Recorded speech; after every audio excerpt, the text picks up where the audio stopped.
نحمدہ ونصلی ونسلم علی رسولہ الکریم اما بعد۔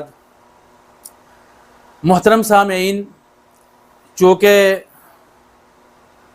ہر مسلمان کی ذمہ داری ہے، ایک مسلمان دوسرے مسلمان کا آئینہ ہے، تو ایک مسلمان کی ذمہ داری یہ ہے کہ اگر کوئی برا کام کرتے دیکھے تو اس کی اصلاح کرنے کی کوشش کرے، لوگوں کو بتلائے کہ یہ غلط راستہ ہے اور اچھے طریقے سے بتلائے۔ ادعو الی سبیل ربک بالحکمۃ والموعظۃ الحسنۃ وجادلہم باللتی ہی احسن۔ اللہ تعالیٰ نے فرمایا کہ لوگوں کو دعوت دو اچھے طریقے سے اور لوگوں کی رہنمائی بھی کرو۔ تو بہتر طریقے سے لوگوں کو دین کی دعوت دینا ضروری ہے۔ یہ میں باتیں کیوں بتلا رہا ہوں؟ دراصل ہمارے بزرگ، ہمارے بڑے، ہمارے امیر مولانا سعد صاحب دامت برکاتہم نے ابھی بھوپال میں ایک خطاب کیا، ایک بیان کیا، تو وہاں ان سے تھوڑی سی غلطی سرزد ہو گئی ہے۔ اسی غلطی کی وضاحت کرنے کے لیے میں انشاءاللہ یہ ویڈیو بنا رہا ہوں۔ اور وجہ اس کی یہ ہے کہ اگر ان سے کوئی غلطی ہو گئی ہے تو چونکہ وہ ان کا بیان اور ان کی غلطی سوشل میڈیا پر پھیل گئی ہے، تو لوگوں تک چونکہ غلط بات نہ پہنچ جائے سوشل میڈیا کے ذریعے سے، تو اسی لیے سوشل میڈیا کے ذریعے سے ہی میں صحیح بات پہنچانا چاہتا ہوں۔ اور ہمارے کچھ اکابرین نے اس کی وضاحت بھی کی ہے، لیکن میں بھی اپنی ذمہ داری کے طور پر اس کو پورا کرنا چاہتا ہوں۔ دراصل واقعہ یہ ہوا کہ حضرت مولانا سعد صاحب دامت برکاتہم وہاں بھوپال میں خطاب کر رہے تھے، تو خطاب کرتے ہوئے انہوں نے ایک واقعہ سنایا کہ صحابہ کرام کی ایک جماعت تھی، تقریباً 70 صحابہ تھے، اور ان کا کام یہ تھا کہ رات کو وہ علم حاصل کرتے تھے رات دن، اور صبح کو لکڑیاں جو ان میں سے طاقتور ہوتا تھا لکڑیاں لاتا تھا کاٹ کر کے، اور جو ان میں سے مالدار اور باحیثیت ہوتا تھا جس کے پاس کھانے کی حیثیت ہے تو وہ کوئی جانور ذبح کرتا، جانور ذبح کر کے آپس میں تقسیم کر لیتے۔ اور نبی کریم صلی اللہ علیہ وسلم کی 9 بیویاں تھیں، تو ان کے گھر کے باہر بھی ٹنگا دیا کرتے تھے تازہ گوشت، اور ان کے گھر بھی پہنچایا کرتے تھے۔ یہ میں نے تھوڑا سا مختصر واقعہ بیان کیا ہے کہ صحابہ کی 70 افراد کی ایک جماعت تھی، اور ان کا یہ معمول تھا کہ وہ علم حاصل کرتے، رات بھر علم حاصل کرتے، مجاہدہ کرتے، ایک دوسرے کو قرآن سناتے، احادیث سناتے، دین کی باتیں کرتے، مذاکرہ کرتے، اور پھر جب صبح ہوتے تو ان میں سے جو طاقتور ہوتے لکڑی کاٹ کر لاتے، جو ان میں سے مال والے ہوتے، صاحب حیثیت ہوتے، وہ جانور اور گوشت تقسیم کرتے آپس میں، اور پھر اللہ کے نبی صلی اللہ علیہ وسلم کی 9 بیویوں کو بھی دیا کرتے تھے۔ یہ واقعہ حیات الصحابہ میں بھی ہے، تفصیل کے ساتھ وہاں اس واقعے کو دیکھ لیا جائے۔